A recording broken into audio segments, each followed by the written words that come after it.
ክብራት ተኸታተልቲ ምቁር ዕላል እዚ ትሪእዎ ዘለኹም ባሚያ እዩ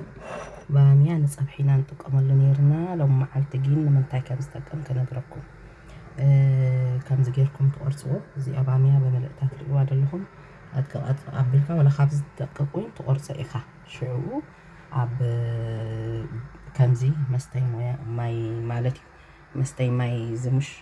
ንቆልዑ ድዩ ንደገ ሒዝካ ክትከይድ ከለኻ ትጥቀመሉ ምስ መኽደኒ እዩ ንዕኡ ኣብ ከምኡ ንገብሮ ማለት እዩ ትሪእዎ ኣለኹም ሕጂ እዚኣ እዚ ምስ ሰተኽሞ ከም እንደገና ክትምልእዋ ማለት እዩ ትመልእዋ ማይ መሊእኩም ሲ ፀፀኒሕኩም ካብኡ ክትሰትዩ ትኽእሉ ኢኹም ማለት እዩ እዚኣ ኸማን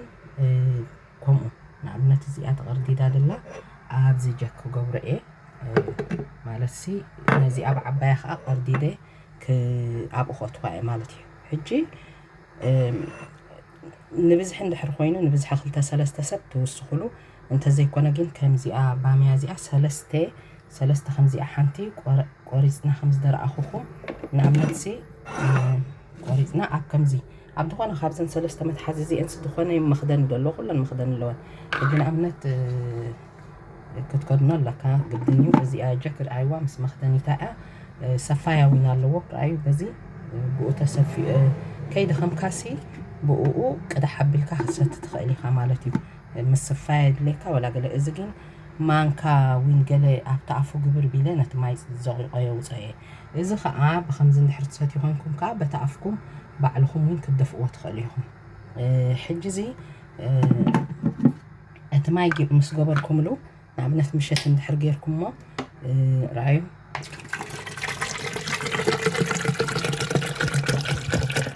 ባሚያ ክውስኸሉ ኢለኩም ኣለኹ ክውስኽ ሕጂ ብዝነዚ ቆሪፀ ነዚ ውን ከዓ እዚ ከዓ ንኸሪአኩም እየ ኣብ ዝኾነ ክትገብሮ ትኽእል ኢኻ ጎማ ዝዓይነቱ እቲ ማይ ግን ዝሑል ክኾን ኣለዎ ኣብ ጎማ ውዑይ ኣይትግበሩ ካንሰር የምፅእ እዩ ወላ እዚ ናይ መግቢ ንዕሽገሉ ብፍሪጅ እቲ መግቢ ምስ ዝሓለ እንተዘይኮይኑ ኣብ ማይክሮዌቭ ውን ገለመለ ነቲ ጎማ መግቢ ነቐምጠሉ ኣብ ስቶሬጅ ፍሪጅ ነእትዎ ካብ ፍሪጅ ኣውፂእካ ኣብ ውዑይ ነገር ኣይትግበርዎ ነቲ ጎማ ውን ከዓ እቲ መግቢ ብውዑይ እዩ ኣብቲ ጎማ ኣይትግበሩ እዚ ከምዚ ከዓ ጀክ ንኣብነት ማይ ውዑይ ኣይትግበሩሉ ኣይነድድን እዩ ግን እቲ ማይ ውዑይ የምክኾሞ ቀልጢፉ ንካንሰር ይቃልዓካ ማለት እዩ ሕጂ ብኸምኡ ደኣክል ማይክሮዌቭ ጠርሽኩም ኣይትጠቐሙ ንእግረ መንገዲ እንተኾነ ግን ሕጂ እዚኣ ምሸት ከምዚ ጌርናያ እንድሕር ሓዲርና ንግሆ እቲ ማይ መለግለግለግለግ እዩ ዝብል ፈለማ ግዜ ኣይትደፍርዎን ኢኹም ኣነ ግን ፈቲነ ዝነግረኩም ዘለኹ ሓንቲ ሰብ ብኸምኡ ስለዝሓወየት ሕጂ ብኸምኡ ደኣክል እቲ ማይ ከቢድ እዩ ዝኸውን እዚ ትሪእዎ ዘለኹም ማይ ኖርማል ሕጂ ፎኩስ ኖርማል ማይ ደሎ ፅባሕ መዲዳ እዩ ዝኸውን በቃ ከምዚ እንድዒ ከም ምንታይ እሞ ክብለኩም እየ ብጣዕሚ ከቢድ ሓፊስ ነገር እዩ ዝኸውን ባዕሉ ማለት እዩ በቲ ባሚያስ ባዕሉ እዚ ሲ ገለ ሓፊስ ነገር ኣውፅኡ ሓድር ሽዕኡ ነዚኣ ጥራይ ከብድኹም ትሰትይዋ ማለት እዩ እዚ ሕጂ ነቶም መቃወመት እንሰሊን ናብ ቅድሚ ዳይቤቲክ መሓዝካ ቅድሚ ሽኮር መሓዝካ ውን ከዓ ክብደት ሚዛን ውን ከዓ ኮሌስትሮል እቲ ባድ ኮሌስትሮል ዝበሃል ዘይፅቡቅ ኮሌስትሮል ጥዑይን ሕማቕን እንዲድ ደለና ሕጂ እቲ ሕማቕ ኮሌስትሮል ሃይ ከይድሎ ምስ ድብሉኻ እታ ሰብ ብከምዚ ሓውያ እታ ሰብ ስጋብ ትኽስ ትብል ሙሉእ መዓልቲ ቡን ከስትያ ከለኹ ትኽስ ትብል ድነበረት በዚኣ ሓውያ ሕጂ ከምዚኣ ጌርኩም ንግሆ ትሰትይወን ማለት እዩ ሽዑኡ ብፍላይ ትፀምኡሉ ግዜ ደገ ውዒልኩም ድዩ ገለ እንድሕር ፀሚእኩም መፂእኩም ከምዚ ምሽኣል ኢኹም ትፀንሑ ውን ሒዝኩምሞ ደገ ኸይድኩም እንድሕር ኢሊኹም ብኸምኡ ደኣክል ካብኡ ትሰትዩ ብፍላይ ኣብቲ ትፀምኡሉ እዋን ካብዚ ትሰትዩ ማለት እዩ እዚ ማዩ ነዚ ማይ ዘቑኩም ማለት እየ ሽዑኡ እቲ ተረፍ ጠብዓን ኣብ መግቢ ከተእትውዎ ኣይብለኩም እየ ክትጉሕፍዎ እዩ ዘለኩም ምክንያቱ እቲ ናቱ ጥቕሚ እቲ ሓፊስ ነገር ኣብ ፀብሒ ክተርፍ ትግብኦ ኦልሬዲ ተጠቒምኩምሉ ኢኹም ስለዚ ድሕሪኡ ትጉሕፍዎ ማለት እዩ ሙሉእ መዓልቲ ክትሰትይሉ ትውዕሉ ማይ እንዳወሰኽኩም ንግሆ ኣብ ከምዚ ለይቲ ኣሊኽኩሞስ ንግሆ ሰቲኹምሲ ድሓር ማይ ትውስኽሉ ትሰትይሉ ድሓር ማይ ትውስኽሉ ስጋብ ምሸት ቅድሚ ምድቃስኩም ድሕሪኡ ግን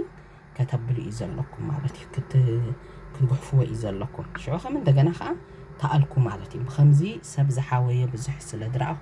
ብፍላይ ከዓ ናይ ቤስት ፍሬንድ ናተይ መሓዛይ ብከምዚ ሓውያ ስለ ድረኣኹ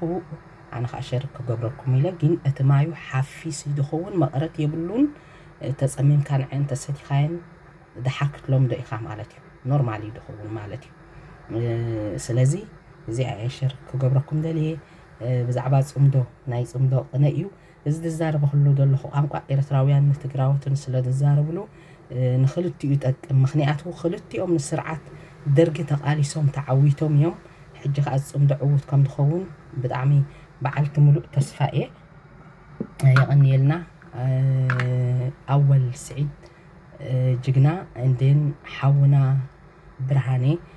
كأخاب تقراي نخلت يوم عاوتن عدمن تعنان يتمنى لهم أورد تعويتن دي تصمدو كمن دقنا خاكاب لعلي خيد تسفى قبل إيبن أنا عرب كزار مخالكم بعرب بزح لايك سبسكرايب مرخبكم جين كم زدبلكم قالسس لازم برز حزبتات زي بخمر أكل كلتي أخذ قملو مالس نايت عنا نجر وين كأ أب نايت مهرت نجرسي أين برن حزب تجراين حزب إيرتران مخنياتو أب قالسي إني ربحان سبت قاليسهم تعويتهم يوم تجراي وين أنصار درجي تقالي ساعة مالتي قد مناس النت إيرترا أب قالسي نيرهم حزب تجراي نتهم زيت فنط مالتي حجوهم أكل حجها أب حنساب كأني نايت أمضخ عند قفينا إن شاء الله كل جزء عودنا حفاش يغني لي زي أي مساهم شير كجبر داليا مالتي زي ندايبتك نخال مال الكوليسترول نخلو زيت التميزي ولا بصبح حقيركم نخد بالعوه تغمل لو بماي كأ أبو خلو فليحكم عم مرق نحرقتكم مخا كم دلو خد بالعوه تخلو تصب انجيرا غيركم كتب بالعوه تخلو وين كأب بلندر كأ نتسقع سقع وتصيكم كأ نتنباميا تحينكم كم شربة أبو خلو بمانكا كم سب تساتي وخات خليهم مو زي شركة قبركم دلي عاوت نصمدو عاوت نحفاش يغني اللي يزمقر علالي